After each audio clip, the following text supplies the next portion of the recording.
Good morning, members. I'd like to call this meeting of the Environment, Natural Resources Policy and Finance Committee to order.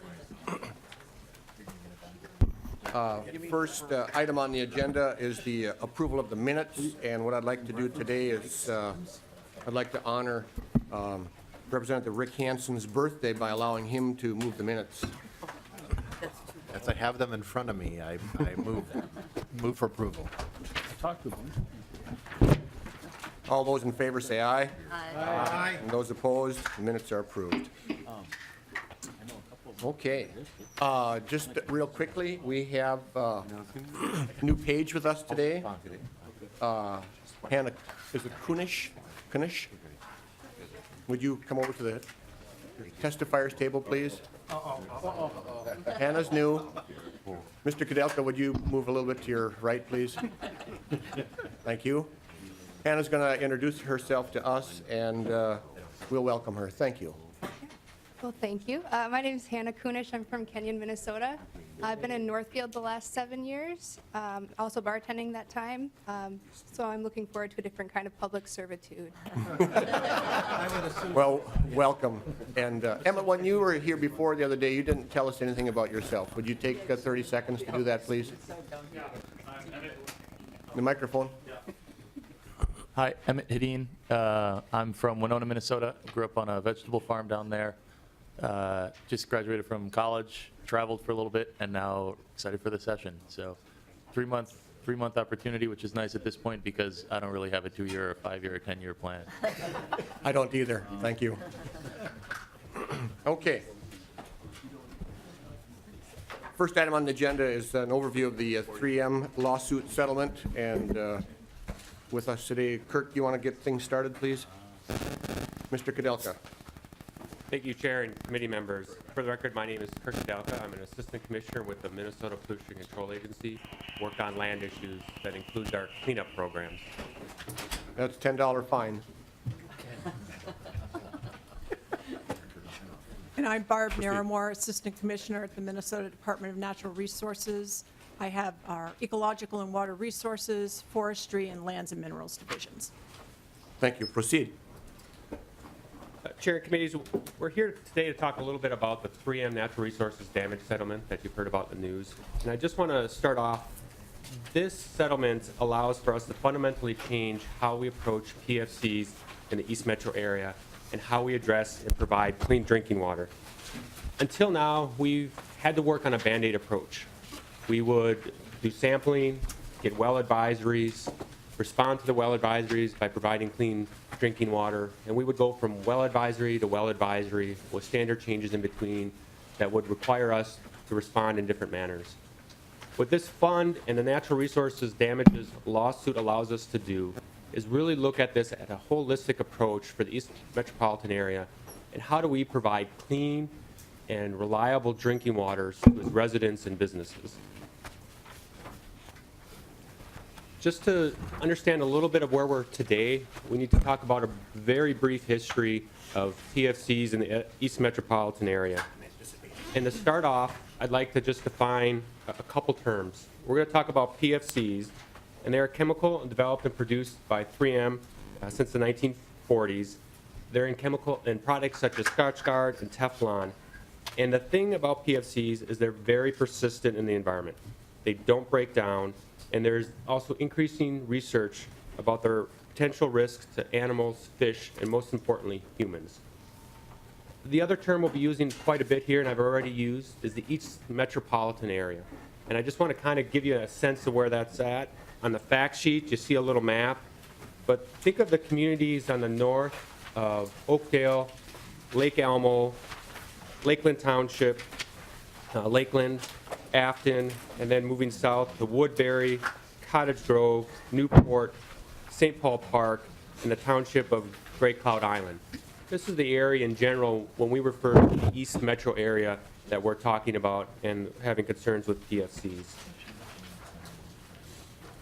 We started working on this as a state in 2002 when 3M informed MPCA about the presence of PFCs in their production wells in Cottage Grove. Between then and the next 5 years, through the oversight of MPCA, 3M did a number of investigations and sampling and started addressing some wells that were over drinking water limits, including the city of Oakdale and private residents. In 2007, the MPCA and 3M really formalized those responsibilities in a consent order. And you will hear us refer to the 2007 consent order a number of times today, and that's where this comes from. And it really outlines how we are going to, 3M's responsibilities to provide safe drinking water to affected residents, clean up the disposal sites, and also monitoring the groundwater.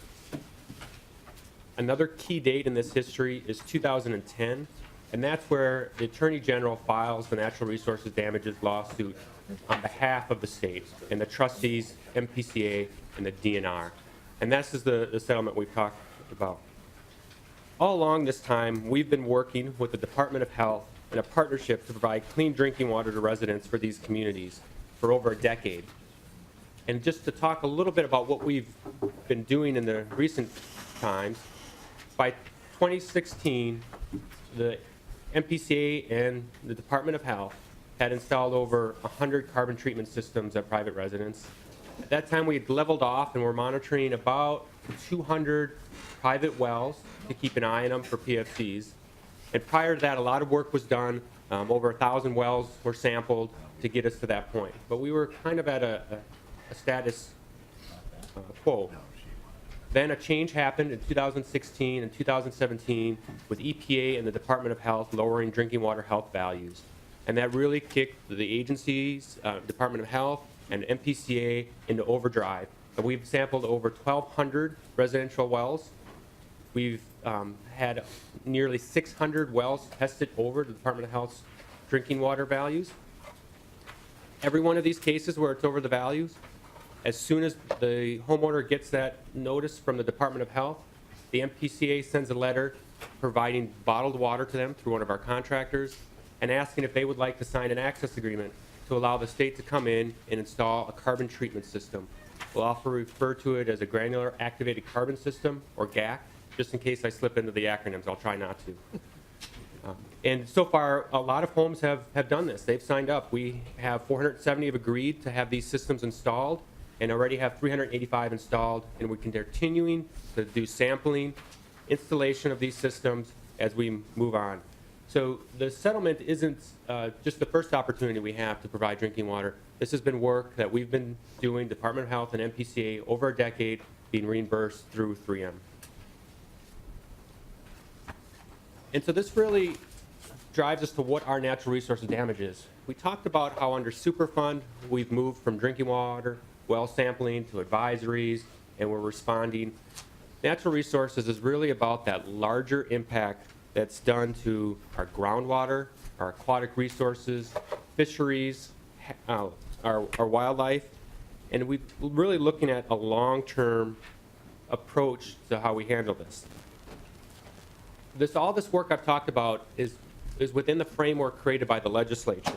The tools we have, Superfund and the Natural Resources Damages Abilities, all outlined in 115B.04. And this is important because as we were having discussions about the lawsuit and also the settlement, we kept in mind that framework, the oversight that the legislature had created for the agencies in this way, and made sure we constructed the settlement in a way that matched what the legislature had outlined. So just, if you read the settlement, there's a few major components here. One is there will be an $850 million grant to the state by 3M. Of that, $720 million is immediately available for long-term solutions for the East Metropolitan area for clean and reliable drinking water and restoration and enhancement of our natural resources. The grant also outlines some restrictions on how these dollars can be used, and also sends a strong expectation of community participation, which the agencies have already started. And then finally, preserves 3M's obligations under the 2007 consent order. For instance, the 3 disposal sites that 3M is currently taking care of, the pump and treat and activities there, continue under that agreement and not under the settlement agreement. Those dollars do not go to it. So we talked about some of those priorities. Priority number one is clean drinking water to meet the current and future needs of these communities. And that second point just again highlights those communities we're talking to, but it's not limited to those. We're also looking at those if the plume moves or we find that the concentrations are at levels in other locations because of the 3M disposal sites, we can use those dollars, these dollars for those activities also. So the underlying natural resources damages, we've talked about putting treatment systems on wells that we've seen over limits. But there's also more damage to the local communities. A number of them are looking to grow and drop new wells into the aquifer, and they've had challenges because of the contamination there. And so those are some of the larger long-term things that we're looking to handle. So we want to look at alternative drinking water sources, whether that's different wells for groundwater, the river, treatment systems, municipal systems, where we have a density of homes. How do we hook those up to municipal systems instead of individual treatment systems for the long term? Another major component here is repairing the underlying aquifer. And that will also involve water conservation projects in the area and also preserving open spaces and recharging drinking water area sources. Our second priority is enhancing natural resources. As I mentioned earlier, a number of damages were done to the underlying aquifer, to the fisheries, and our aquatic resources. And this is where we will need to spend some time to restore and enhance the natural resources in the East Metro area, and also those that are potentially impacted downstream of the Mississippi and St. Croix rivers. And so we're looking to restore and protect fish and wildlife habitat, restore access to outdoor recreation. And since we have this, these two priorities, there isn't a line saying X dollars for one and Y dollars for the other. It will be determined on as we look at projects and the needs of the communities. But because this was a natural resources damages lawsuit, we wanted to make sure that up to $20 million was available to start on those natural resources projects that will be going on at the same time that we're working on the clean water projects and drinking water projects. There are some other expenses. We talked about earlier, the $850 million grant, and then how $720 million are available for those two priority areas. And these are the other expenses. One is $125 million from the settlement will go to the outside counsel for the legal fees, their experts, the research and everything that was done there.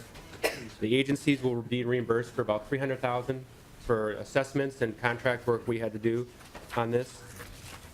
And then under the consent order from 2017, over the last few years, a number of local communities like Cottage Grove and MPCA and Department of Health have been working on sampling and working on systems for public and private wells. And so what this does is settles up that invoice so that will be going out to 3M for 2007 for those costs that they're required to cover under the 2007 consent order.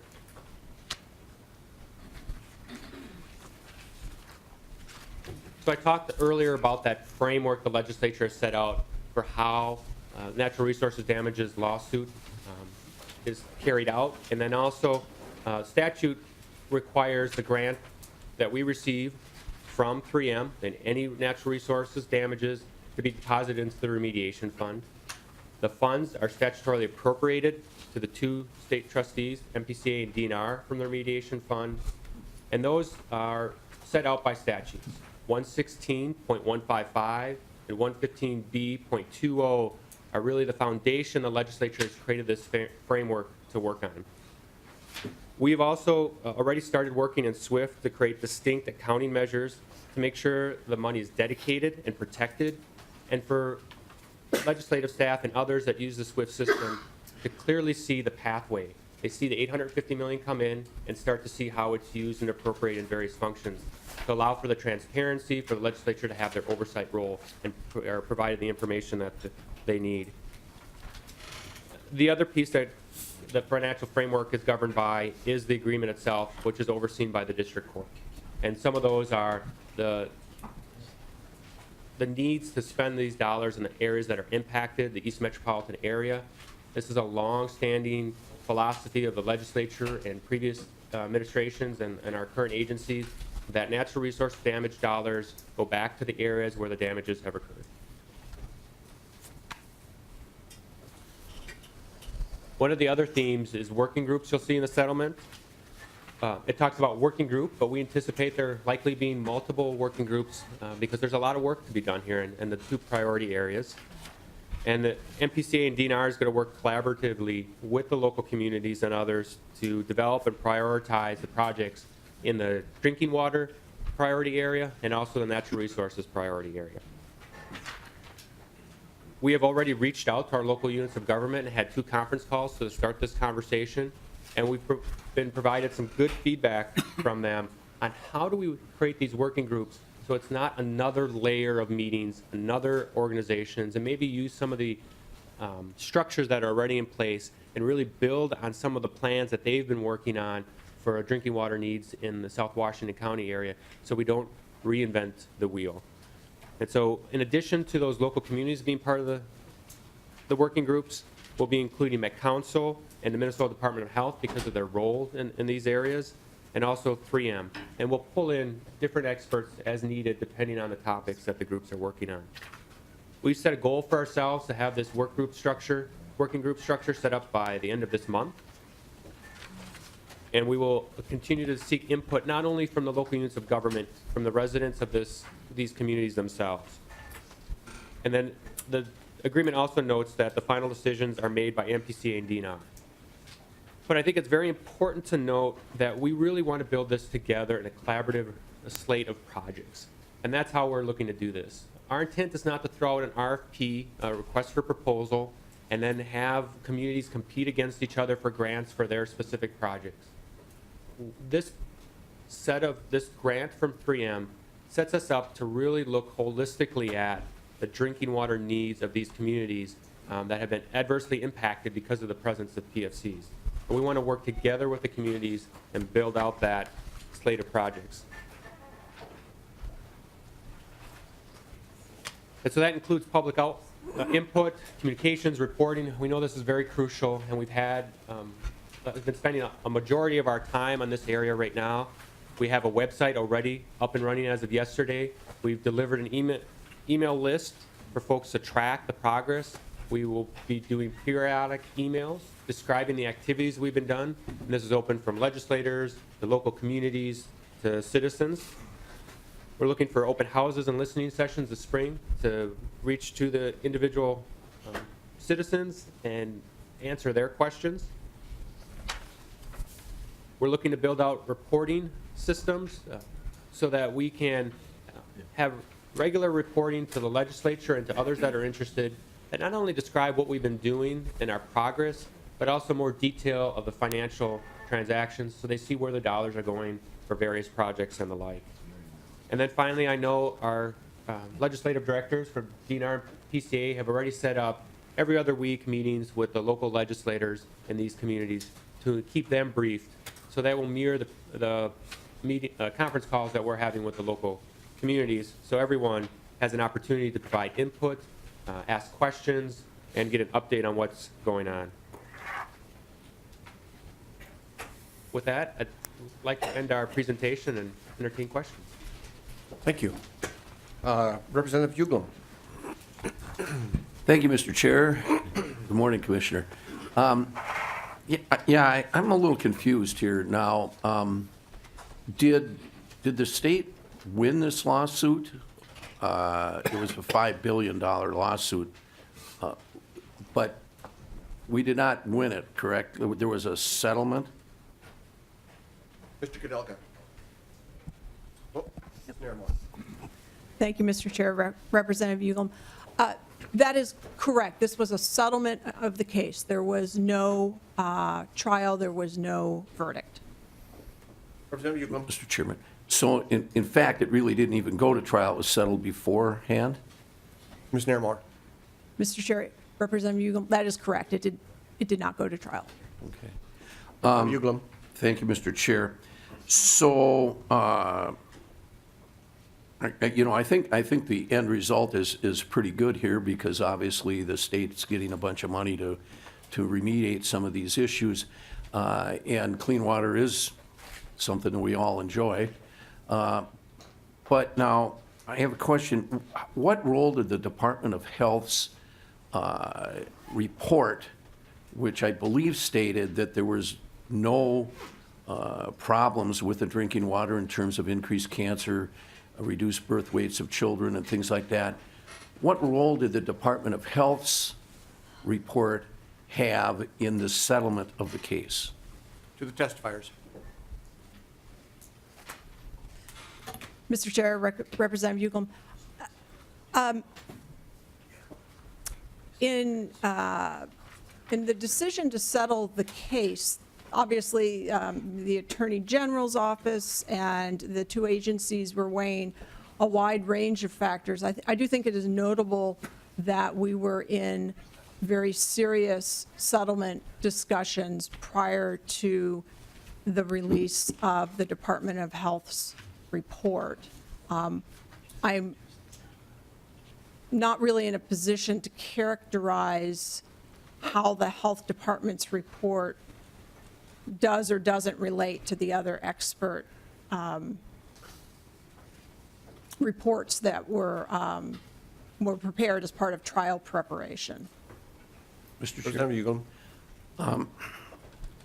So the Department of Health found in their report that, again, that there was no increased cancer risk, no risk to babies and things like that.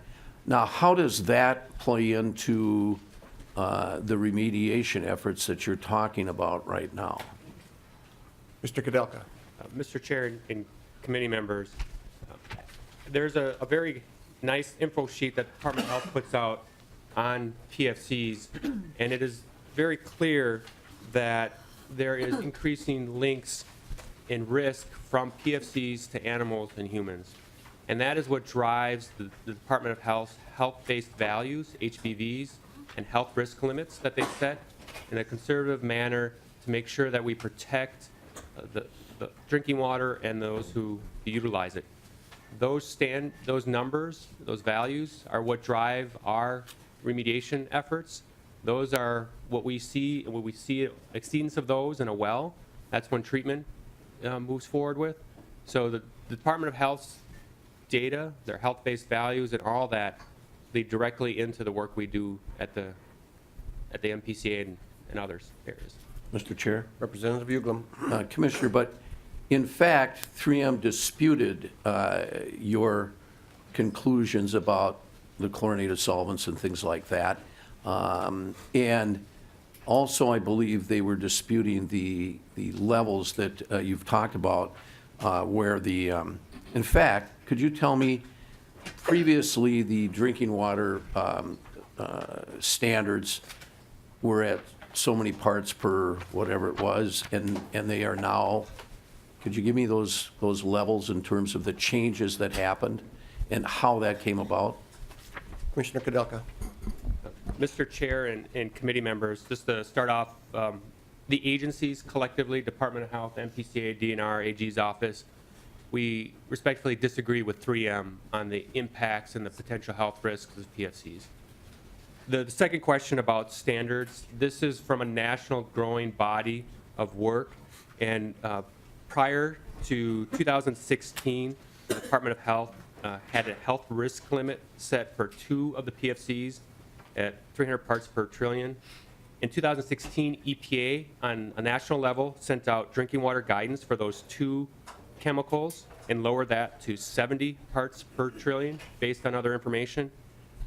The state of Minnesota and other states, New Jersey and others, have gone farther because of research, always advancing research, increased knowledge, and making sure we are protective for all types of humans, even those most at risk.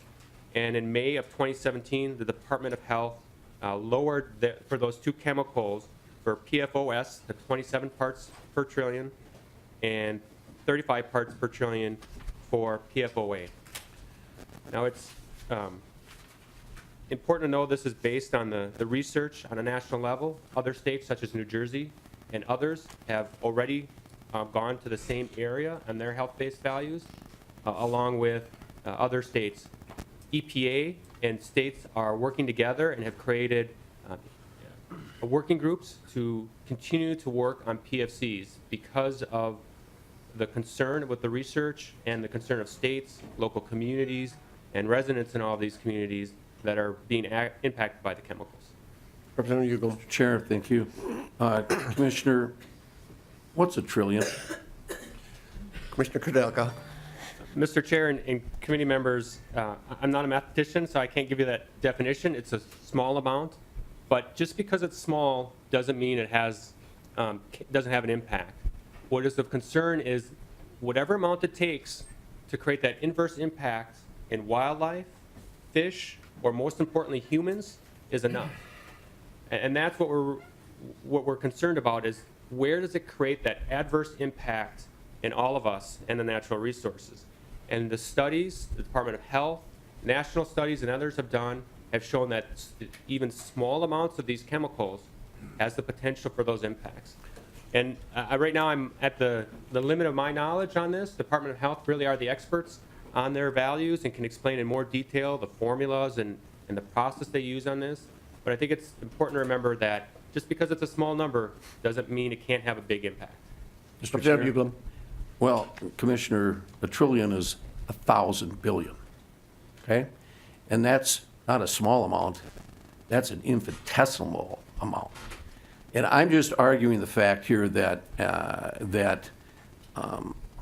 these limits are getting to the point where, and 3M argued this in their case too, that you can have background incidences of contamination, and then you can also have sampling error.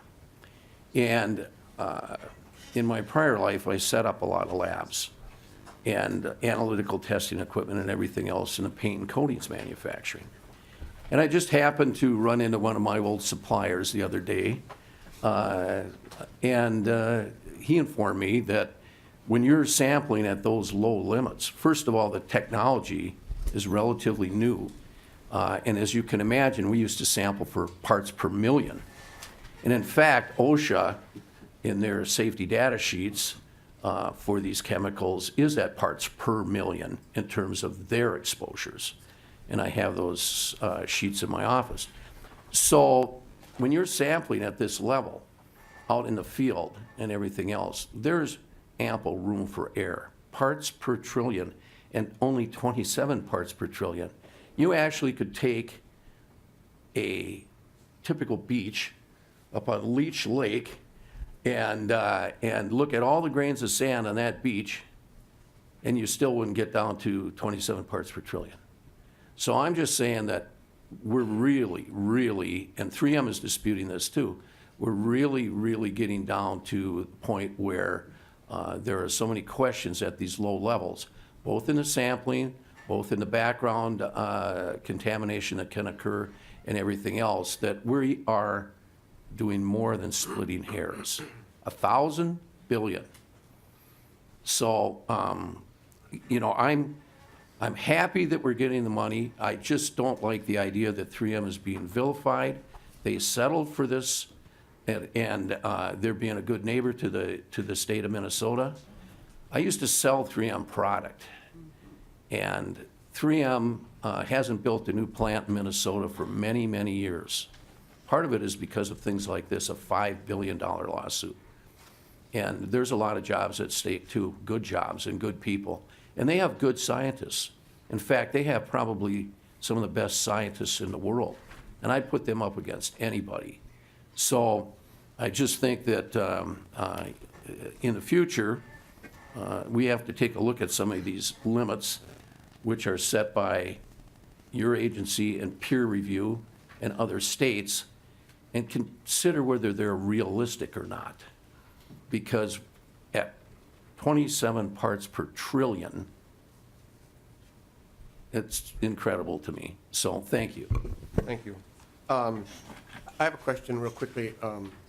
Commissioner Naramore, you said that, and I want clarification. I thought what I heard you say is that leading up to the time of settlement, that there were negotiations going on in the background or whatever. And what I'm curious about is did you have the information that the Department of Health released to the public before they released it to the public? I want to know about that. Mr. Chair, speaking for DNR only, we, I believe, had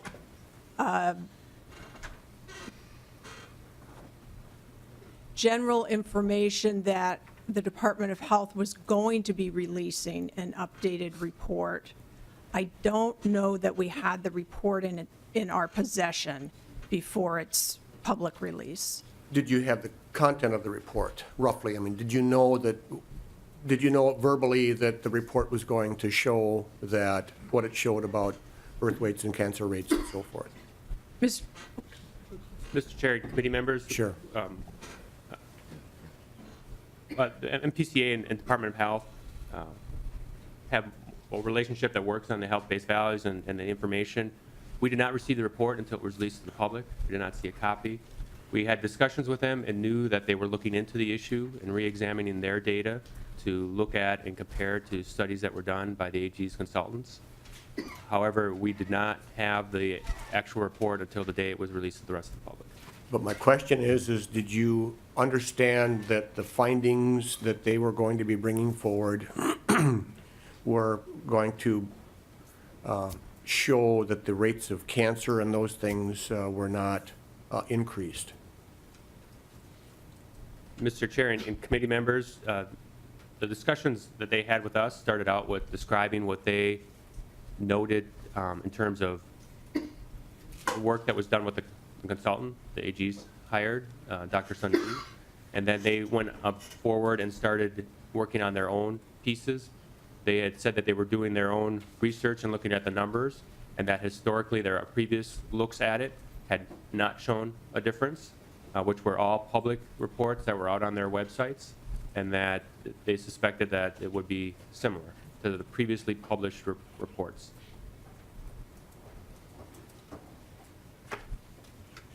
I'm still not clear on the answer, yes or no. Did you know the general content of the information that they were going to be releasing, yes or no?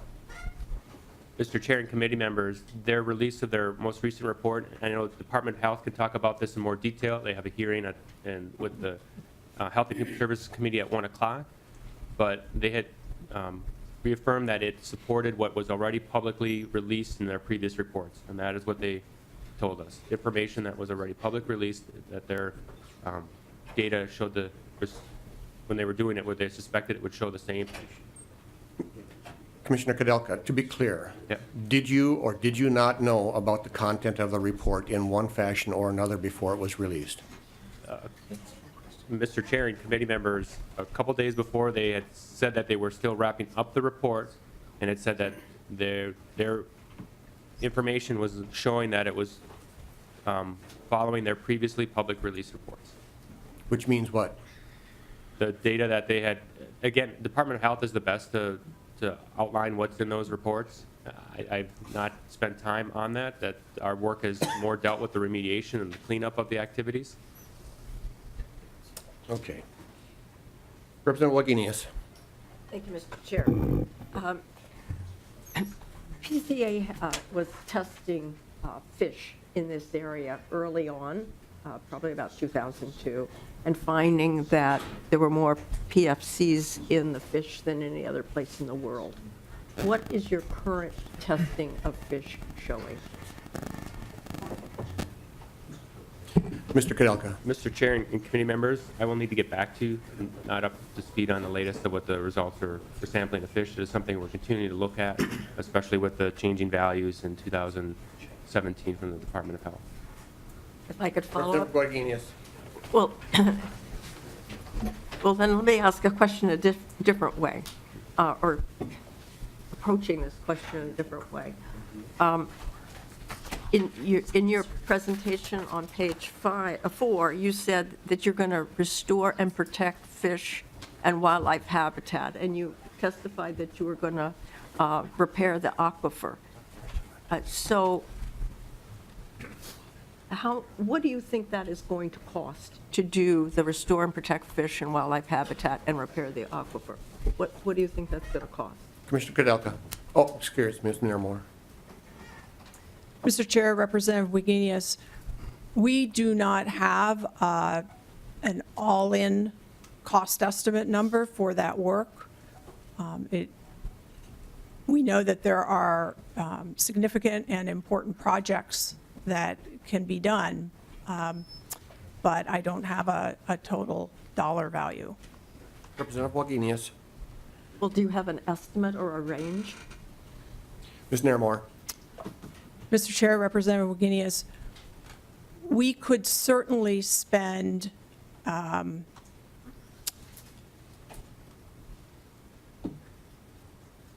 over $100 million on the non-drinking water related natural resource damages.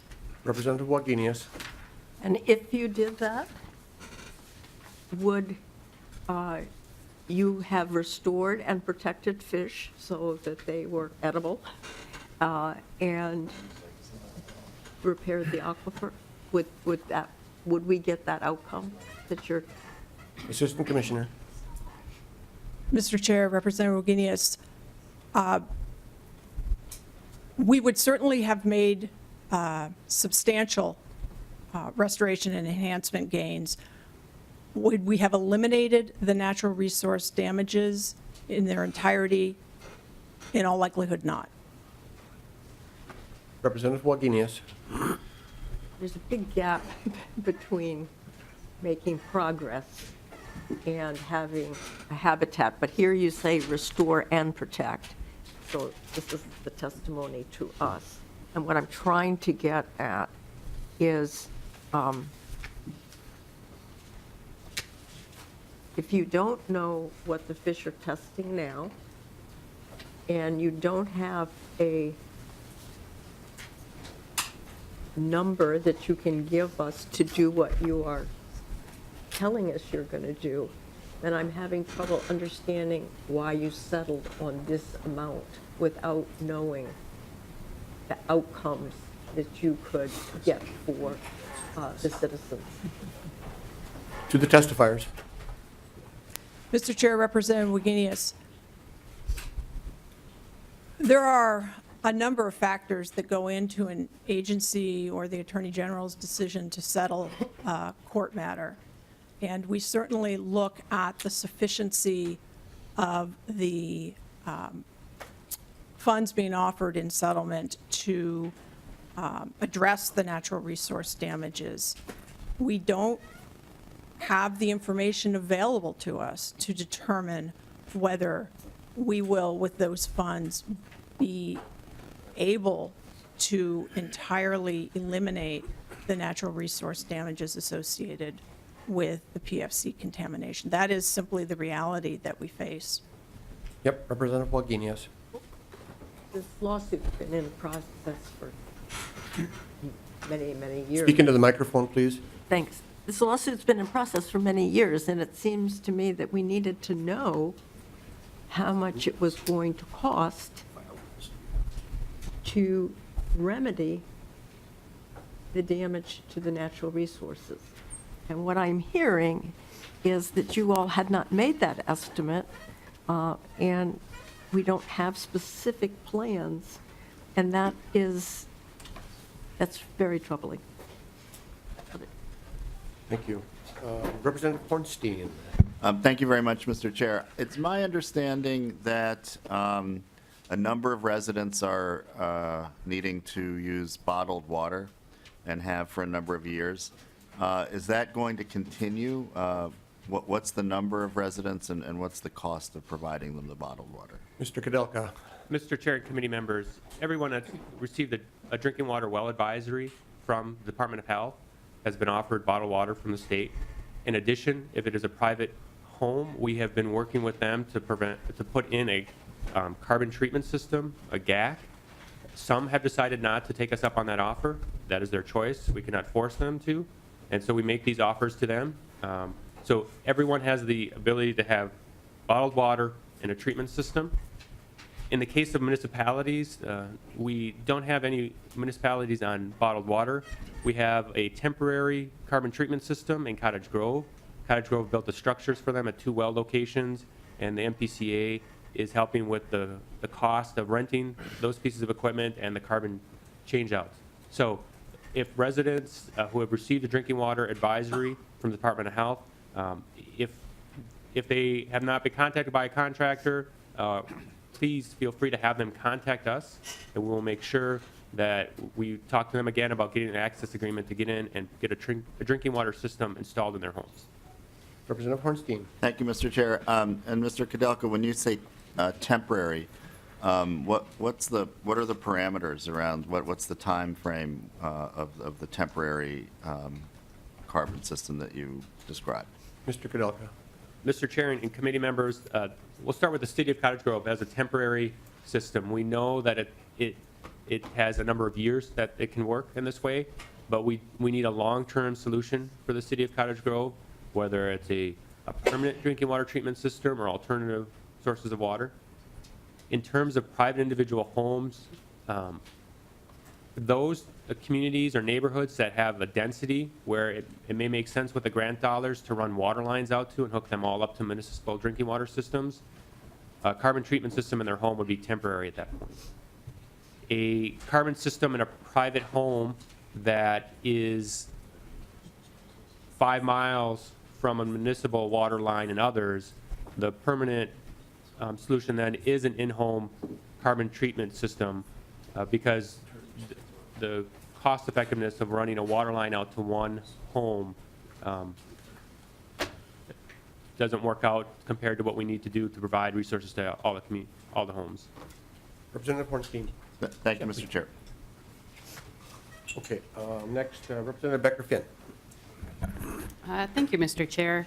And not sure which one of you will be the best one to answer this, but I was a little disappointed that we didn't have a copy of the actual settlement here in our packet, because as we know, the devil's really in the details. And I was able to pull it up online and start to take a look at it.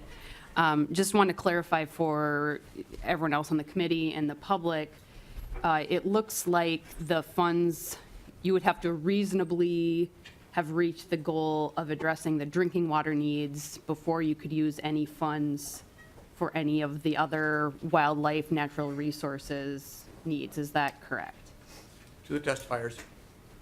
Mr. Chair, Representative, that is not entirely correct. So of the $720 million that's available for projects, the vast majority will first be reserved to ensure that we reasonably achieve the priority 1, drinking water and groundwater sustainability goals, but up to $20 million, so less than 3%, but up to $20 million of that $720 million is immediately available for the priority 2 other natural resource damage work. Representative Becker-Finn. Thank you. And I think that wasn't exactly my reading of it, and I think that just brings home how the way these things are drafted is incredibly important, as we've seen when other times when there are large pots of money that suddenly become available, people start to play games with where that money goes. And I'm concerned in the way that the settlement is drafted. There's a lot of, which may include, but is not limited to, type language. And that concerns me as far as making sure that this money is actually going to exactly the damages that were created by 3M. So if, could you speak a little bit about how you're going to oversee that and make sure that this money is spent the way that the intent, I think, really is, even if that intent is not as clear as it could be in the settlement? And just real quickly, our pages are making copy of the settlement, so you'll get those, okay? To the testifiers. Mr. Chair, Representative, there are a number of steps that we will be taking to ensure that the expenditures are consistent with the terms of the settlement. On a personal aside, I will say, in the drafting of the settlement agreement, obviously many people are working on that document, reviewing it, offering their perspectives on what different language means. I mean, so I can appreciate the fact that different people will read the same material differently. And we strove as a fundamental principle in drafting to ensure both clarity and a reasonable degree of flexibility, knowing that there are some unknowns associated with where the groundwater plume could potentially move, or what the full nature of some of these natural resource damages is. So that's part of the reason you see some of that language. But to your point or question about how we will ensure consistency, there are a number of steps that we'll be taking there. One of which is, as the co-trustee agencies, we will be developing our own, and we don't know whether it will take the form of an MOA or an operating agreement or some type of written agreement between the two agencies that will guide our implementation work. We will be, as Assistant Commissioner Kudelka described earlier, establishing one or more work groups to ensure that we are collaborating fully with the affected communities, with some of our sister agencies that have roles to play here. I think that will be very important, and clearly one way that a wide range of people will be able to ensure consistency with the terms of the settlement agreement. Among the folks who will be certainly invited to participate will be 3M itself, and as the company providing the grant, they have a very strong and clear interest in ensuring implementation compatible with the terms of the settlement. We fully anticipate additional and ongoing, very close work with the legislature around ensuring the consistency with the settlement. And then the final piece I would point to is that ongoing jurisdiction that the court has retained under the terms of the settlement. Representative Becker-Finn. Thank you, Mr. Chair. And my final question, I'm wondering if you could talk a little bit about whether there's been any work in looking into the effects that this pollution may have on agriculture and small farms that might be in the area. We know water doesn't just stay in one place. It can affect the soil and other things. And so I also have some concerns about that. And again, that would be even further down the list of priorities in the agreement. So I'm wondering if you could speak a little bit to that and whether you think there's actually enough money here to deal with all of this. Assistant Commissioner Kudelka.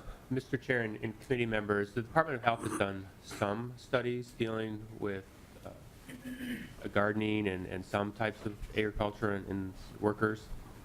That is not something the MPCA has done work on, and the Department of Health has taken the lead on that area. Representative Becker-Finn. Thank you, Mr. Chair. Well, this is the Environment Committee, and I would encourage the MPCA as far as pollution control. That's going to also include the effects on our food and workplaces. It's a little frustrating to not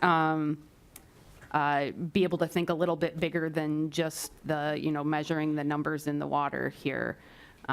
So again, I would ask, whether, either of you think this is enough money to actually fix the full scope of these problems. To the testifiers. Mr. Chair and committee members, I heard the question as being what type of research has been done. And the research that's been done so far, the Department of Health has taken the lead on.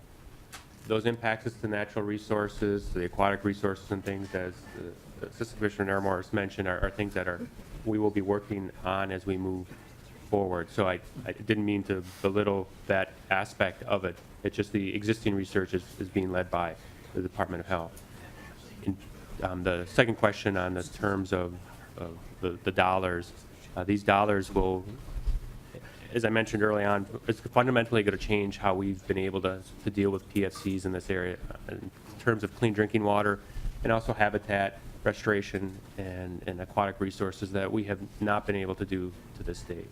And so the settlement really provides that opportunity for us in the local communities to do something we wouldn't have been able to do before. And that, well, personally, I'm happy with that ability to do that. Thank you.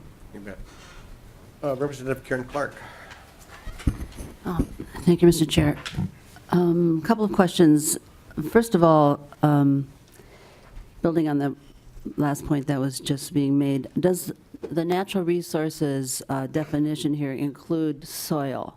So you're talking about you've got natural resources, groundwater, surface water, fisheries, wildlife, natural habitats. I assume natural habitats, I assume it could include soil, and I'm asking that for a specific reason. Does it or doesn't it? To the testifiers. Mr. Chair and committee members, I don't believe the statute rules it in or out what natural resource damages includes that. I didn't understand your answer, Representative Mr. Clark. Chairman. Mr. Chair and committee members, the actual statute itself, I don't believe mentions soil being in or out. So as part of, we look at the holistic realm of natural resources, that'll be something that we look at it and its impacts to wildlife and humans and others. Okay, thank you, Representative Mr. Clark. Chairman. So, in other words, it could include soil, and part of the reason I asked that is because of the MPCA's involvement with the Washington County landfill.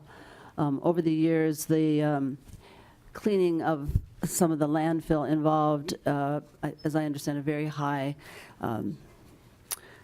tube that went into the ground and brought the liquid out of the landfill, aerated it with the purpose of trying to break down some of those compounds that could be broke down by being aerated. But in the meantime, it also included things like the PFCs, which of course are not broken down by just being exposed to air. You know, that they're extremely tight compounds. So my question is,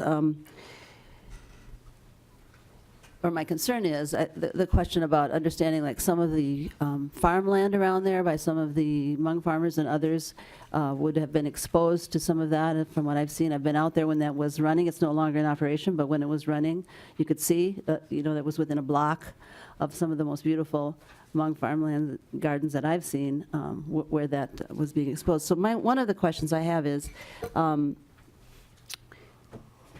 can you tell me a little bit about the leachate that was being coming out of there, and also going into the other sources, the groundwater and so on? What was being tested by MPCA or the health department, or tell me what was in that leachate that could have been distributed to the land, to the water? To the testifiers. Mr. Chair and committee members, I don't have that data with me.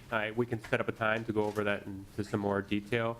As you mentioned, the landfill at one point had an aeration system to break down VOCs as a treatment option, and that has ceased to go on. And so it is now a line facility with leachate being controlled in a different manner. But leachate being the water that's created from the waste from that landfill. Representative Clark. Mr. Chairman, there's several leachates that are should be pretty well known to MPCA and DNR, and do we have to have the health department come down and talk about this? I mean, I don't know if they're here, but I know the MPCA knows something about some of the leachates. Can you just tell us what you do know about, like PFOS, PFOA? Can you just tell us which of those have been released from Washington County landfill in particular, but any of the 3 areas? And just before I answer that question, is there someone here from MDH? Owner friend? Proceed. Mr. Chair and committee members, we do have that information. I just don't have it with me here today on the exact characteristics of the sampling around the closed landfill that you're talking about, the Washington County closed landfill. So we can definitely make that available to the committee and have further discussions on it. I just don't have those specific numbers and the characteristics of the well sampling with me at this time. Mr. Chairman, I'm wondering if there's Yep. anybody from Representative. MPCA can answer. This is a general question. This is not a really hard scientific question. Raise your hand if you can answer the question. Mr. Chair, Assistant Commissioner Kudelka. Mr. Chair, I'm seeing head shaking no. We will need to get back on the specifics, but there were, at the time of the landfill, there were VOCs and PFCs, the exact concentrations and that we would need to get back to you. Thank you. Okay. Representative Clark. Okay. We've had some of that discussion in previous, discussions right in this committee, and I remember with our previous chair had a deep interest in this area, and we talked about it. It's a little disappointing not to be able to go forward since we started talking about cancer rates and so on. I mean, I just feel like we need this information. Okay. Can can you tell us a little bit about current remediation research that's going on? What you know about that? Either of you, I guess, because I know that there has been University of Minnesota and others who've been working on some remediation issues and techniques. To the testifiers. Mr. Chair and committee members, there are national efforts to research PFCs, not only their impacts and the like, but also on ways for treatment. Currently, we use carbon treatment systems to remove PFCs from drinking water when it comes up. In terms of research in other ways to remediate it in groundwater without pulling the groundwater up and sending it through a carbon treatment system and then sending it back down. I'm not aware of those studies. There may be. We would have to get back to you on it. We just don't have that information available right now. This is a fairly new chemical, and the treatment systems have been really focusing on once we have the water accessible to us and be able to clean it up in terms of coming out of a well or the such. Treating in place in the groundwater is not something that we have technology or using today. So, Mr. Chairman? Clark. So you're not aware of current research that's being done to provide that kind of remediation here in our own state? Assistant Commissioner Kudelka. Mr. Chair and committee members, right now 3M is doing pump and treat around its 3 disposal sites. It has removed PFCs from those sites and brought them to a lined facility. Those are the treatment things being done right now. Additional research that's being done to go beyond those types of treatments and to treat the groundwater in place. Those are ongoing research pieces. I just do not have information on them today. We can look and see what we have, what's being done on a national level, and we can get back to you. Mr. Senator Chairman? Clark. So maybe this is a question for you. I mean, there's a lot of questions that I have that are not apparently being able to be answered today, and I think others may have them too. Are we going to have another chance to hear from MPCA and Department of Health and all these folks? Because this is not satisfactory. These are real basic questions that I'm asking, and I would really like to make sure that we're going to have a chance in this committee to look at these environmental impacts. Sure. I guess my answer to that is I'd be happy to work with you to see if we can't schedule something else, and yes. Okay. Okay. So I have another question.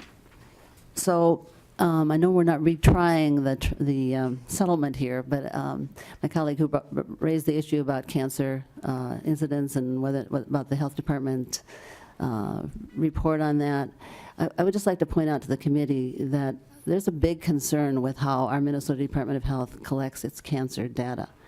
So I don't know if either of the folks here know, but can either of you tell me whether or not the Minnesota Department of Health collects the residential history of people who have cancer, who are diagnosed and reported to have cancer in our cancer registry in Minnesota? And so this is specifically referring to people who have lived in these areas. For example, to have a valid cancer registry and a valid report, we would have to know the residential history of people who are reported in the cancer registry. Do either of you know whether we collect that data in the state of Minnesota? Mr. Kudelka. Chair and committee members, I do not. The Department of Health would be able to elaborate on that more. I know they're talking about their research later in the Health and Human Services Committee at 1 o'clock, and we can pass on that question to them and have them get back to the committee on that. Does our other Representative Clark. I'm sorry, Mr. Chairman. Just want to ask. All right. Do you happen to know? Ms. Naramore. Erin? Mr. Chair, Representative Clark, I do not know. Okay. Representative Clark. Well, Mr. Chairman, I'm going to be leaving here the end of this session, and the one thing I really wanted to have accomplished, which somebody else will probably have to pick up, is a very inadequate cancer registry that we have at the state of Minnesota. It does not collect residential history except for immediate residential history of where someone is living at the time of their cancer diagnosis. So it leaves out the kind of information that we would want people who live over in these East Metro communities to be able to have to answer the question of whether or not there is increased incidence of cancer there, because this has been going on for, what was it, 1950s, that we've had exposure for the folks there. So that's a long time. And those of us who have experienced cancer know that one of the things about it is the trigger for cancer can be set 40, 50 years ahead of time. You know, it doesn't happen just in a year or 2 or 10 or even 20 sometimes. So I just want to say that concern in that report from the Department of Health, I think, is very inadequate, and I would like us to look at that a little bit more. And somebody else, maybe you, Mr. Chairman, or other, will have to carry on this effort to make sure we get good scientific data for our cancer registry. I think the other thing I think maybe MPCA might know this. I don't know if this is a health department question too, but we do know that in some of the other states where 3M has shared their patent and there have been PFC products created, the workers, the scientists, the people who did the work in those laboratories do have reported increased incidences of certain health problems, including cancers, but including other things that relate to the kidneys and bladder and other sorts of things like that. There's a lot of systemic damage done by human exposure to PFCs that I've learned about. I know Dow Chemical and others have, DuPont, excuse me, and others have looked at this. So I'm just wondering, can you tell us anything about that, or is this await another information from the Department of Health? To the testifiers. Mr. Chair and committee members, that research and that is done by the Department of Health, and those are the experts that we rely on to do our work. And so they would be the ones that I know they keep up with the most recent literature, whether it's research with wildlife, individuals drinking water with PFCs in, or workers. It's something that they keep a prize on and help inform their health-based values and health risk limits. Okay. But we rely on their expertise. So just the last thing I'm going to Clark. say about that, and then I'll pass it on to whoever else is the next person. The cancer registry also does not include occupational data. So there's no occupational history that is reported to the Minnesota Department of Health Cancer Registry based on an individual's occupational history. And one of the ways this became very important a number of years ago, those of you who follow what happened in the mining, in our northern Minnesota mining workers who were exposed to asbestos. I mean, it's one of the examples of, you know, occupational exposure that's clearly related to a particular type of cancer. It's not recorded. So we just, I guess when we look at these two areas of residential and occupational exposure, so the scientists at 3M and the other areas where this product is produced would not have that information put into a cancer registry. And so, again, our data is inadequate there. I'll leave it at that, Mr. Chairman. I guess I'm hoping that we can, you know, follow up on this with another hearing where we can actually get some of these answers, since the current witnesses do not know. Well, Representative Clark, I would say that a lot of these questions are for the Department of Health, and I don't mind necessarily doing that here, but when they fall under the jurisdiction of Health and Human Services, maybe that's an alternative for you as well. Not saying we're not going to do it, but you understand where I'm going. I do, Mr. Chairman. I don't serve on that committee. Mister? I don't serve on that committee. And I do know they have in the past testified about the 3M issues in this committee, so I'm just hoping we can bring them back. Sure. Thank you. Okay, I'd like to shift gears here just a little bit and talk, give members a little background information on the remediation fund. And I'd like to turn to our fiscal analyst, Mr. Hagemeyer, to give us some background and give us kind of your take on what's going on here, please. Mr. Chair, it's complicated. Obviously, there's lots of imagine that. cross-references in statute, how this will exactly work, and I don't have everything in front of me, but I can give you a little higher over level of what I think is happening, how they're And able to do maybe this. in the future, you can get us more detail. I can maybe Thank you. provide more detail in the future, and maybe the agency can help how they think it's flowing They'd through like to here. help out. In chapter 116.155 is the creation of the remediation fund. And that's where the money is presumably going into, or we know it is going into. I think it's probably coming in the next week. I don't know if you've received the money yet or not, but I think it's supposed to be within 2 weeks, so probably in the next week they'll be receiving the money. Just in general, there's language in statute saying that any action based on a lawsuit or settlement has to go to the general fund unless it's on behalf of a person, entity, or fund. So I believe they're taking the grant as a settlement towards the fund on behalf of the fund, so they're able to put it in the remediation fund instead of the general fund. There is a natural resource damage account in the remediation fund currently that we have a little bit of money that gets appropriated out of there statutorily. That one isn't actually created in statute. That account. I don't know if that one was in section law or if they were able to do that on their own or not. There's language in chapter 16A that allows the commissioner of MMB to create accounts necessary for the basically processes of the state. I believe that's how they're creating a new account to manage this fund. So they're creating a clean water and sustainability account within the remediation fund. Basically, instead of just dumping this large amount of money into the natural resource damage account that's currently there, it's better to do it that way, to have a new account for it. So I believe they're using the authority in 16A to create a new account in the remediation fund.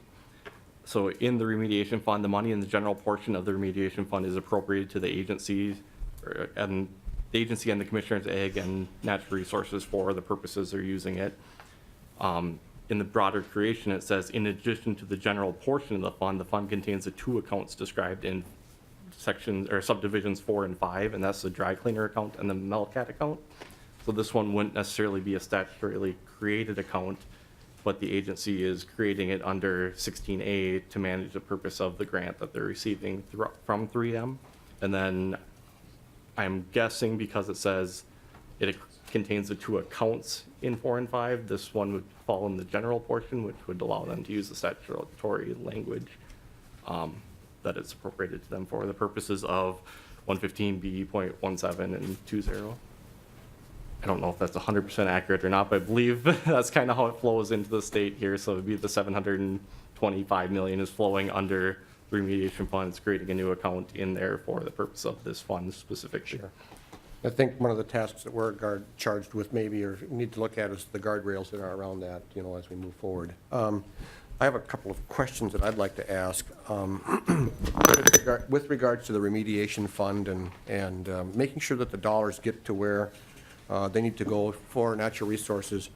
When I went to the update session after the settlement was announced, we met over in the Capitol, and one of the things that was talked about there, and this is kind of a small thing, but they talked about the possibility of creating a fishing pier.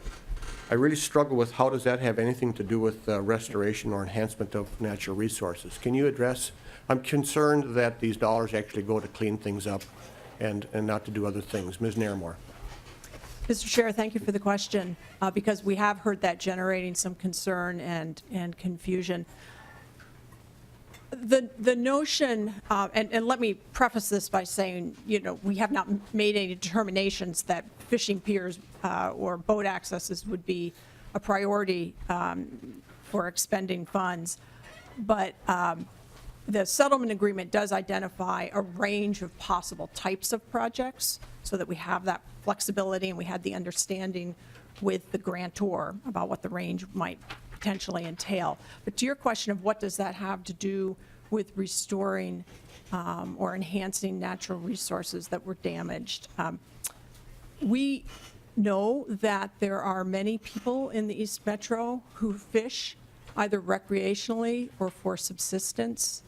The purpose of a fishing pier under this natural resource damage settlement, if built, would be to provide those people with access to non-PFC contaminated fish. Thank you. And then the other thing, it's not unusual. Oh, I'm sorry, Representative Hansen. Thanks, Mr. If you're in a train of thought, you can finish. I'm always in a train of thought, but But I had something on the earlier part, but I will, after Mr. Hagemeyer's comment, I have something Thank on you. that too. the other thing that I'm concerned about is that we frequently hear about agencies billing different entities and so forth for the work that they do. Is the Department of Health or MPCA or DNR going to be billing the remediation fund for services as they move forward?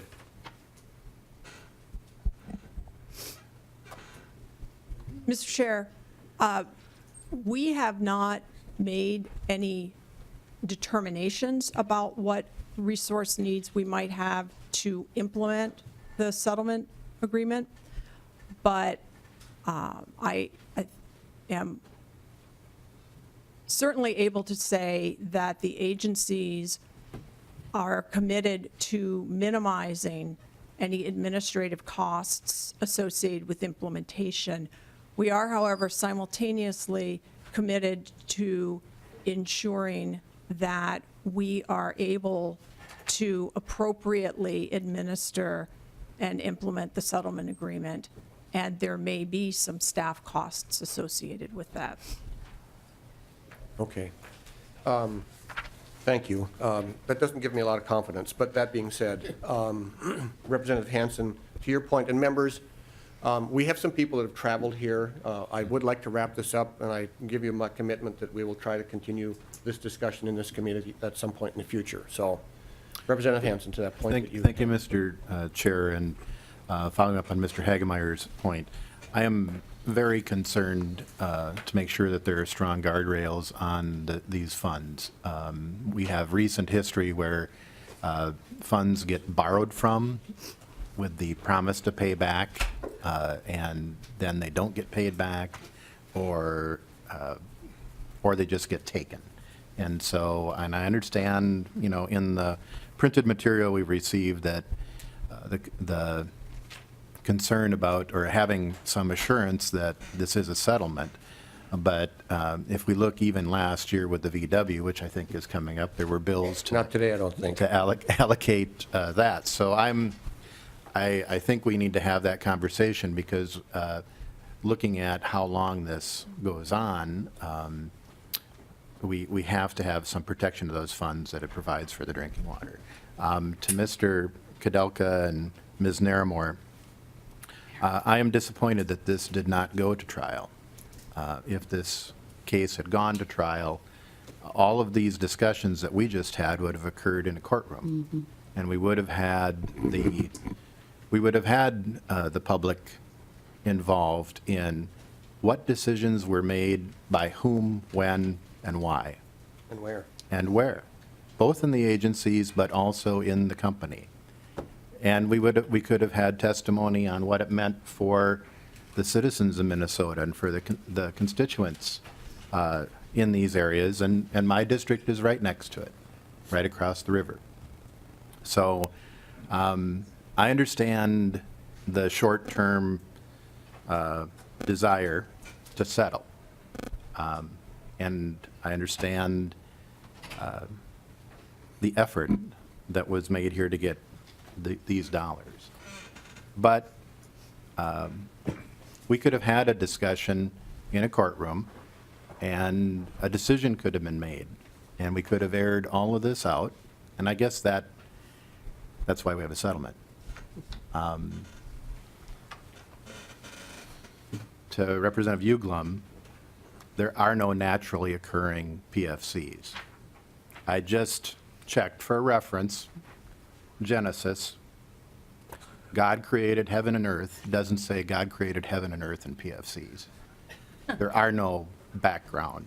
Man created this. Man created this, and we have to live with it. And it is forever. We had testimony today that we don't know how long these will last.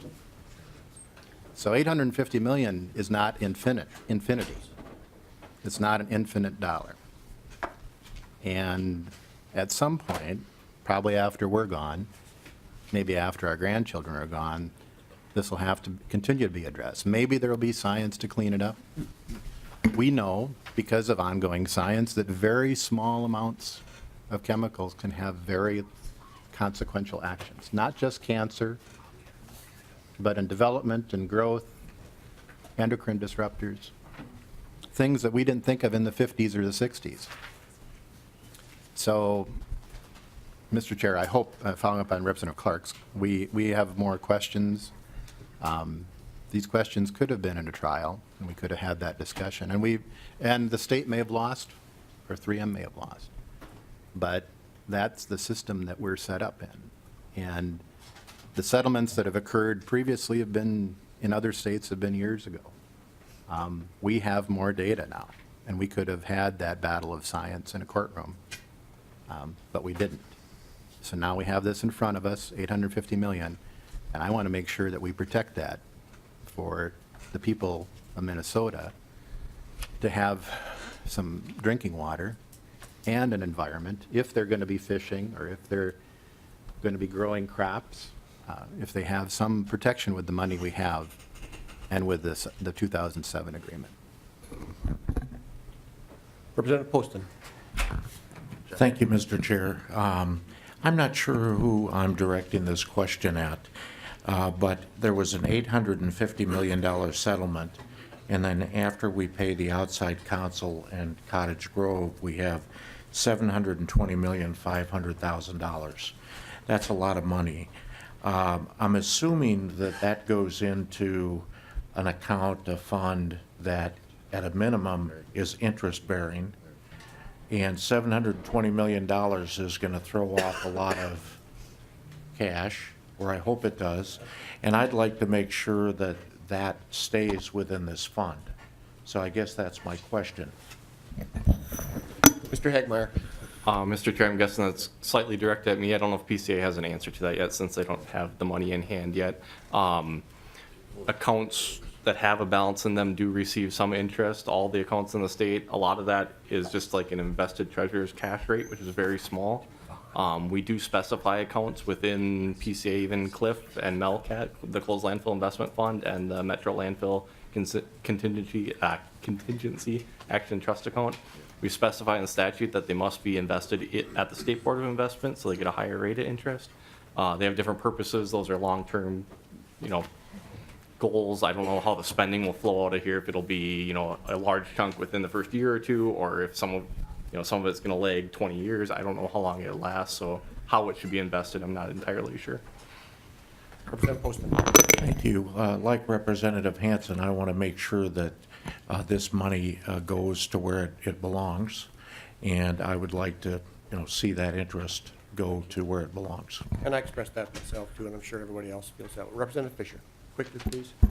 Thank you. I'll just go to the one question I have that people in my community are asking the city of Maplewood is there's one of the dump sites was within a mile of the city of Maplewood, but I noticed that Maplewood was not in the included in the area, and I know that some of these folks have got wells. They're down in the South Leg, down in the Woodbury area. Was there a reason that they were not included in it? Mr. Kudelka. Mr. Chair and committee members, the language itself says includes, but is not necessarily limited to. So if there are PFC issues dealing with the city of Maplewood, they would be a part of the piece. I would have to look at my email list server and see if we can add the city of Maplewood if they'd like to be part of those conversations. I do know there's at least one private well in the southern part of the city that does have a carbon treatment system.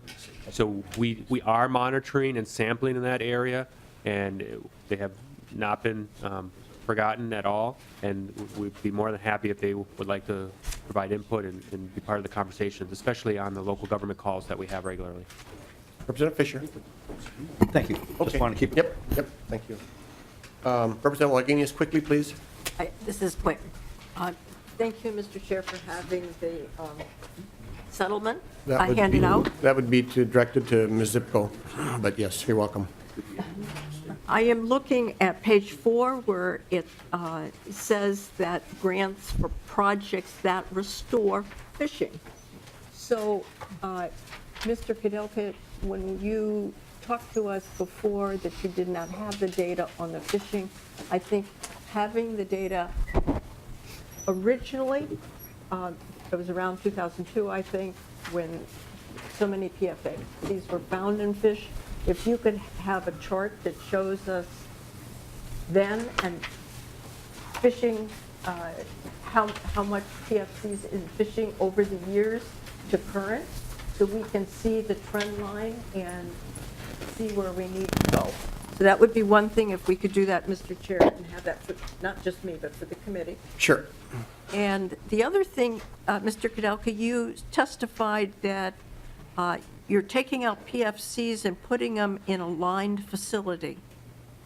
Why not a hazardous waste facility? Mr. Kudelka. Mr. Chair and committee members, the 3M disposal sites, 3M removed the materials and brought them to a lined facility, SKB. The Washington County landfill is a lined facility, and I believe the legislature set out some determinations on the lining system for that and helped with dollars to get that project taken care of. We believe those are adequate ways for their disposal. Yes. Yes, we did work on the Washington County landfill, but not as a hazardous waste. It's not a hazardous waste landfill. So my question is, why aren't you putting these in it is hazardous waste. Why aren't you putting in a hazardous waste landfill? Mr. Kadelka. Mr. Chair and committee members, I just know the history of what has been done. These are activities that have occurred years ago. I can go back and see what the conversations were at that time and need to get back to you. At a Okay. minimum. Thank you. Thank you. Representative Clark, real quick. Thank you, Mr. Chairman. This is just a question to you. I asked a number of questions, and there was the answer that we'll find out later. I just want to make the commitment that I would put in writing my questions to them and then have that come back to all the committee members. That might save us some time. Thank you. All right. Thank you, folks. We're going to move on here, not to diminish or minimize the topic that we are been discussing today, but we do need to move on to the Freeway landfill. Would those folks please come down to the witness table? Mr. Kadelka and Ms. Naramore, thank you for being here. Thank you, Mr. Chair.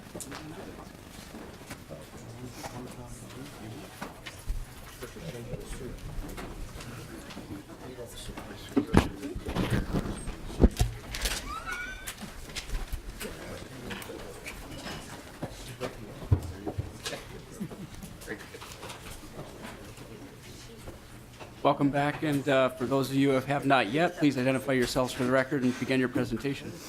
Thank you, Mr. Chairman. Greta Gothier, Legislative Director, Minnesota Pollution Control Agency. Today on Freeway Landfill, we wanted to give you just a quick overview of kind of the cleanup, what's happening, and the bonding. And then we can have a discussion about the report that the legislature required that we submitted on our progress on this landfill. So our bonding request, capital budget bonding request this year has 3 programs in it. You can see that Freeway landfill is the biggest of the 3 at $52.763 million. The total cost of this cleanup is $90 million. $90 million. And that includes the Freeway landfill and the dump. In your packet, there's a little more about the closed landfill program. I'm not going to go into that in the interest of time. But if you turn to the fourth slide, you can see a little map. And I think it's always good to get oriented. So you see the Minnesota River crossing the top, and then the I-35 is running right down the middle. So this landfill was built on a wetland just next to the Minnesota River before it connects to the Mississippi River. Last year, the legislature included in the cleanup the Freeway dump.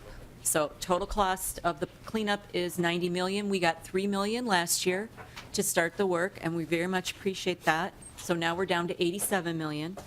We have broken that into 2 further parts, so we're asking for $52.763 million this year. And in the interest of time, I won't go into the details and leave that for your perusal, but here's an estimated, I can't say that enough, it's estimated because we don't know what we're going to find when we get into these landfills, especially the dump. We anticipate if we get the bonding request this year, we'll need another $34 million or so, possibly more, depending on what we find and what the nature of the cleanup action required will be. So I just wanted to give a quick overview of that so that members have that brief update. And I think Assistant Commissioner Kadelka, I also put in a fact sheet on Freeway landfill for your perusal. And Mr. Chairman also included this map of all the closed landfills in Minnesota. The state of Minnesota is responsible for maintaining these landfills forever. So just so you can see, and in the little pull-out box at the bottom of the metro area, you can see Freeway right there at the bottom. The dots in green are the ones that the state of Minnesota owns. The ones that are a blue dot are not state-owned. Sometimes when people enter the closed landfill program, they decide to keep the property because they own a business on adjacent property or other reasons along those lines. So there's a very abbreviated version. Thank you. Can you, either of you, let me know where are we at with regards to the EPA and the state and that transition that's going on there? Mr. Kudelka. Mr. Chair and committee members, for record again, Kirk Kudelka, Assistant Commissioner with the Minnesota Pollution Control Agency.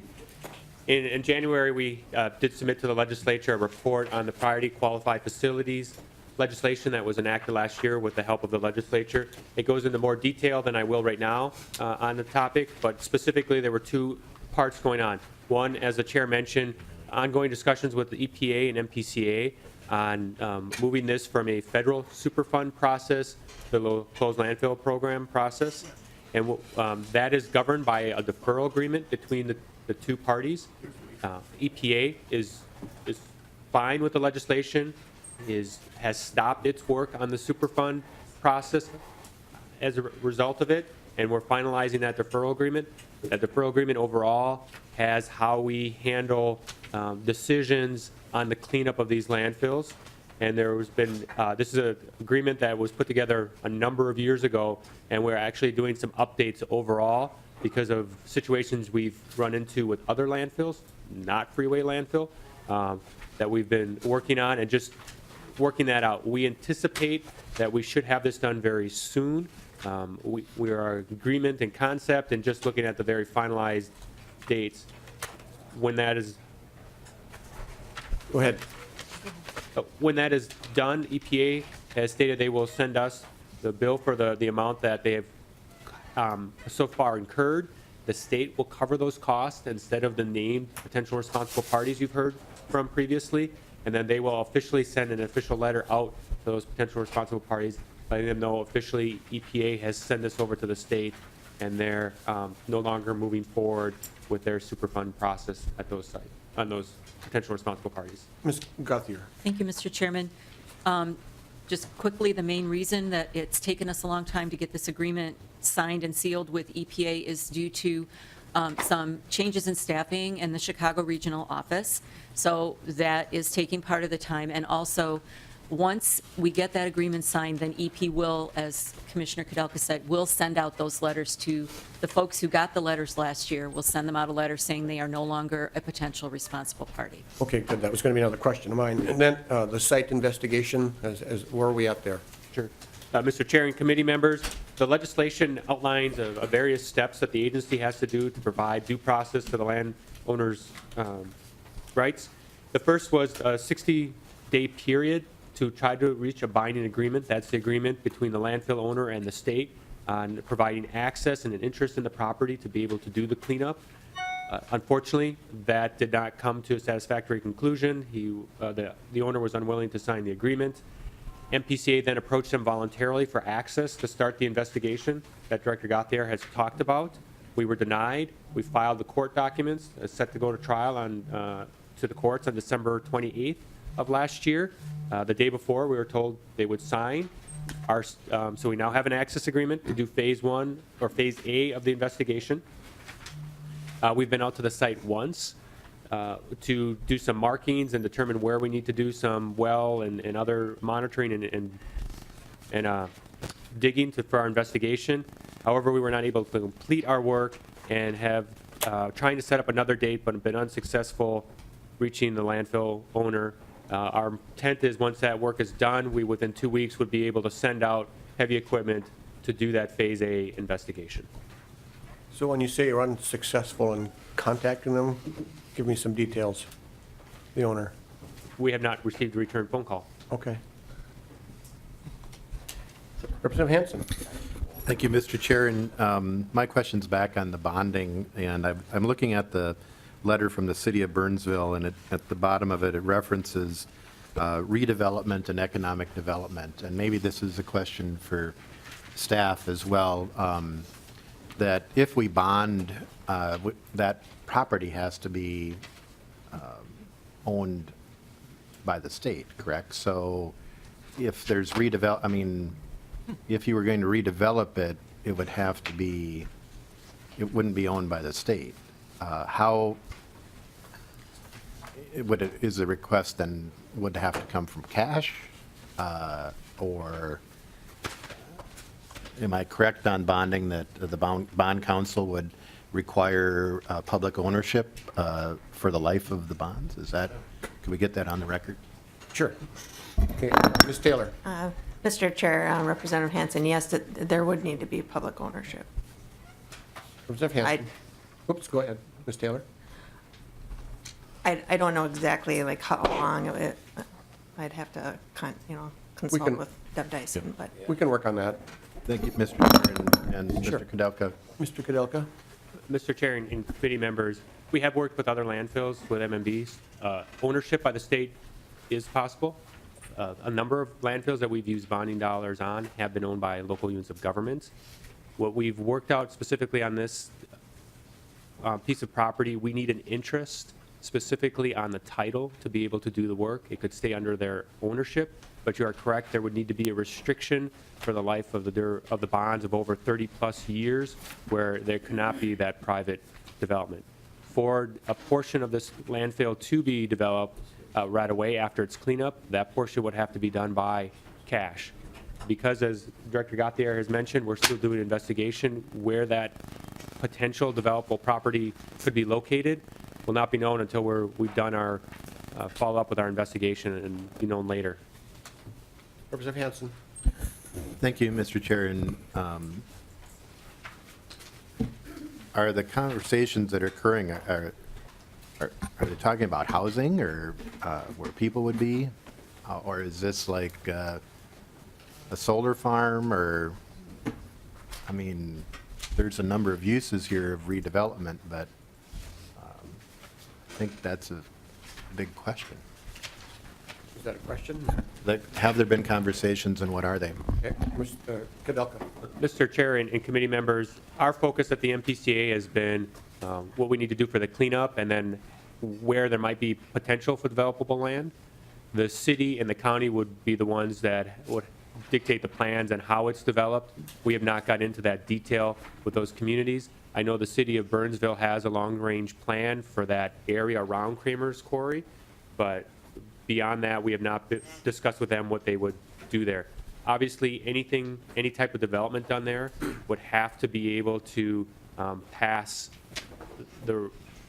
our requirements for cleanup sites to make sure they're compatible with the level of cleanup done. So if we're doing cleanup, if they want to do housing, the cleanup would have to be acceptable to allow for residential folks there versus a solar development. And we really can't do anything until we get some of these other problems solved. So it might be preliminary questions, but I respect your concern, so. And Mr. Chair, the question would also be driven on the source of the funds. I get that. On the end use would drive the source of the funds if we have that question in front of us Right. at this point. Yep, thank you. Good point. Proceed. Okay. Mr. Chair. Mr. Chair, committee members, that was a quick, Yeah. brief update. I know you have another topic, so We I didn't do. want to go much longer, but I could answer more questions if there's are any. Shh, be quiet. No, I'm kidding. All right, moving right along. Okay. Members, in your packet, we've got the draft of the Volkswagen settlement. We move on to that. And Mr. Thornton.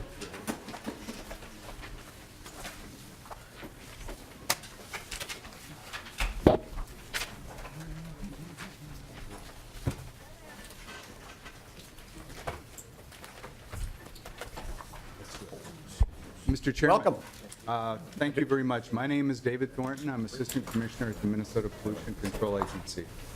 Today, I am here to talk to you about the draft beneficiary mitigation plan that we have prepared for the use of the Volkswagen settlement money that is available to the state of Minnesota. I'm going to give you a quick overview of the project, the public input we've received, what the plan entails, and what our next steps are. We have planned public meetings in these following locations around the state to get input on the mitigation plan. We have a 30-day comment period available for people to provide information. We developed the plan by getting input from a number of sources. There are some specific requirements that the settlement outlines that we have to follow. A trustee was established to oversee the money nationally, and the trustee has developed some procedural requirements that we have to be mindful of. We had extensive public input from around the state. We conducted about 13 meetings to get that. We have some specific stakeholders that have been giving us input. These are people who are quite likely to be folks that apply for some of this money. There were hearings last session. We've talked to the tribes, and then we've been using our agency expertise. This is a map, shows you the locations of the meetings that we held prior to now to get public input in order to help us develop the plan. These are the things we've heard, the key themes that we've heard at these meetings. People want us to make sure that we get significant emission reductions. They want to make sure that Greater Minnesota is included in this. Our work should be cost effective.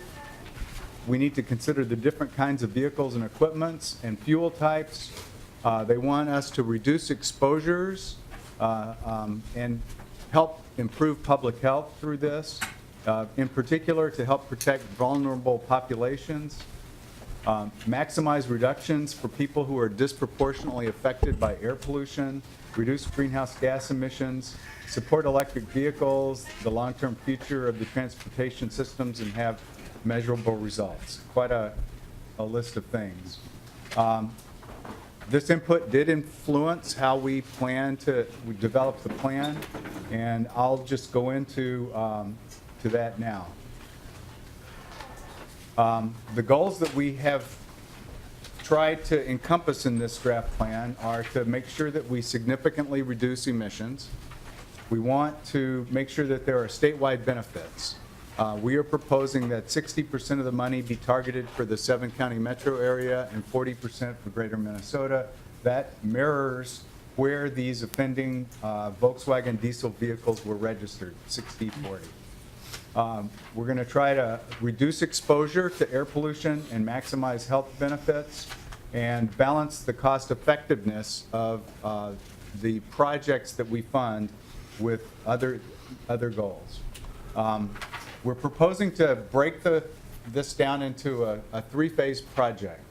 The first phase encompassing about 25% of the funds.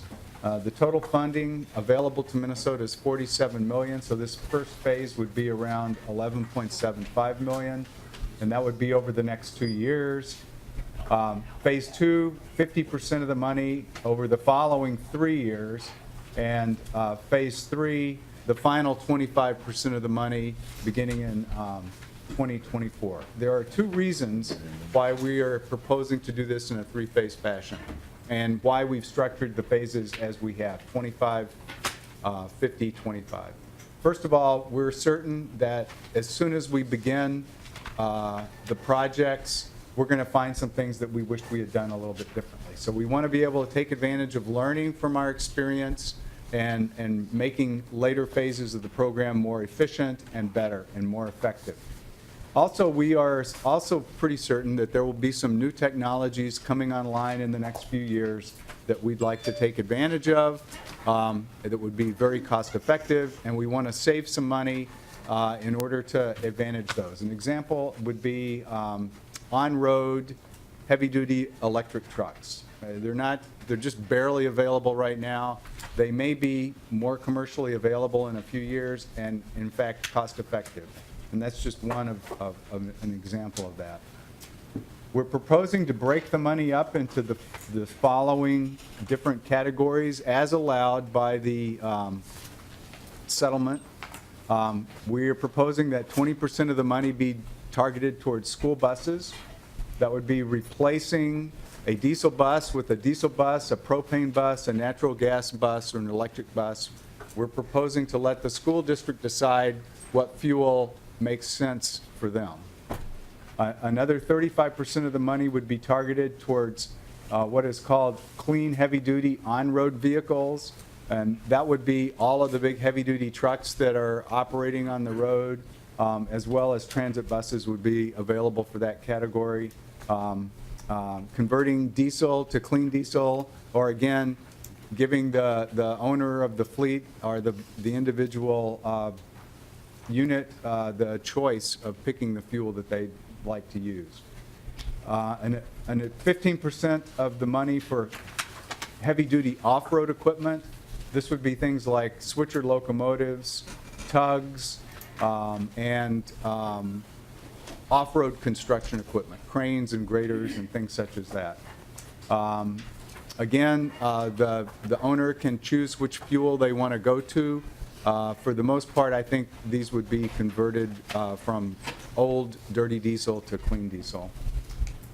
We're proposing that 15% of the money be available for heavy-duty electric vehicles, and that would be taking school buses, transit buses, and airport ground support equipment that is currently operated by diesel, taking that off the road and replacing it with an electric counterpart. And there are commercially available versions of all of these pieces of equipment available and in use right now. And then finally, the settlement agreement allows us to spend up to 15% of the funds on electric vehicle charging stations, and we heard a lot about that when we were seeking input, and so we are proposing to do so. These are the emission reductions that we expect to get from Phase 1. They're substantial. I'll just skip through the next few slides, which provide a little more detail about the different categories that we've identified.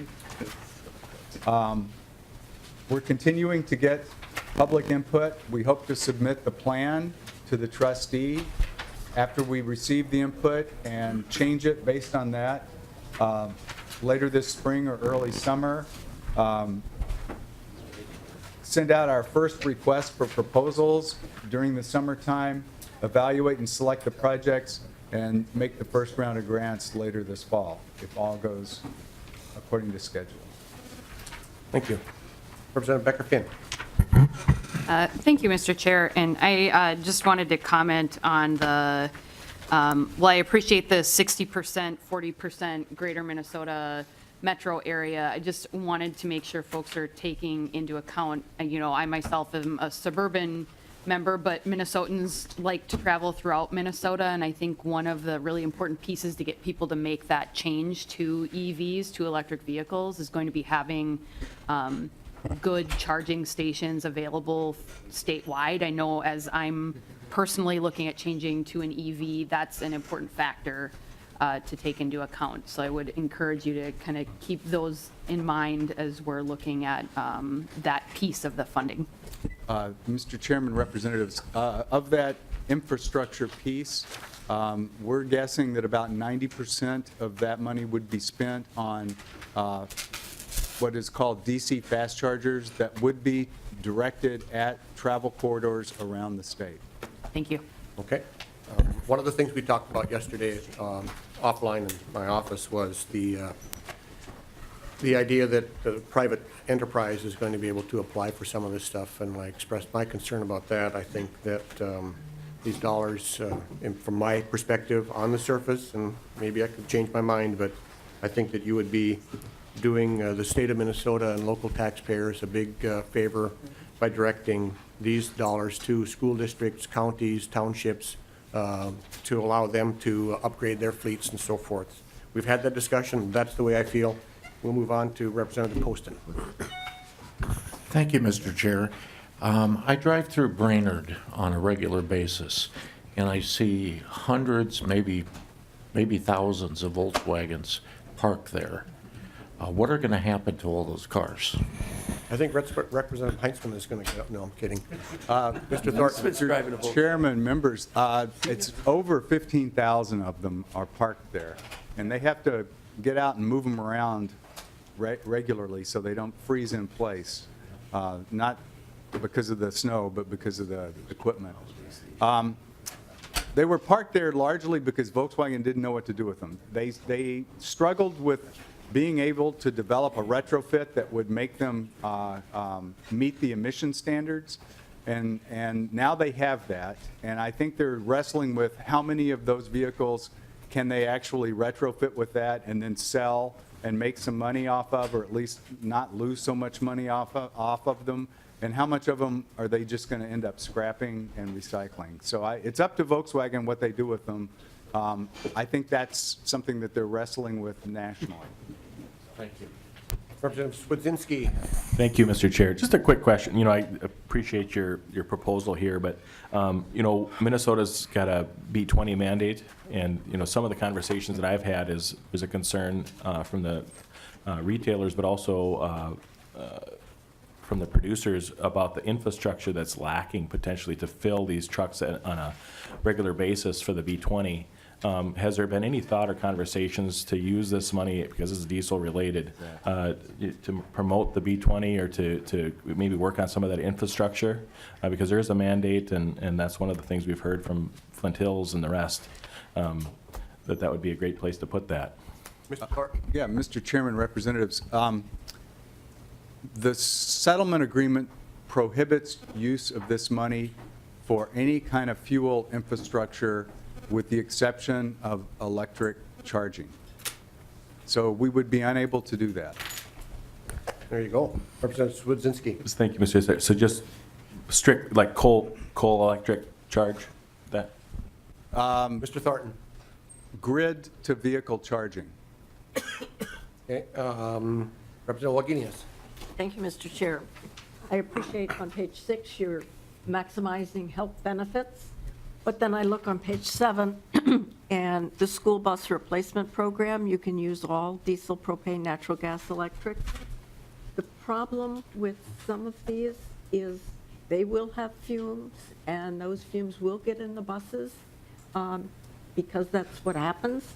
And so just letting a school district decide without talking about vulnerable populations, without talking about what this means for school children, particularly the youngest school children, I think you need to be more aggressive here in talking about moving to the least polluting for the most vulnerable.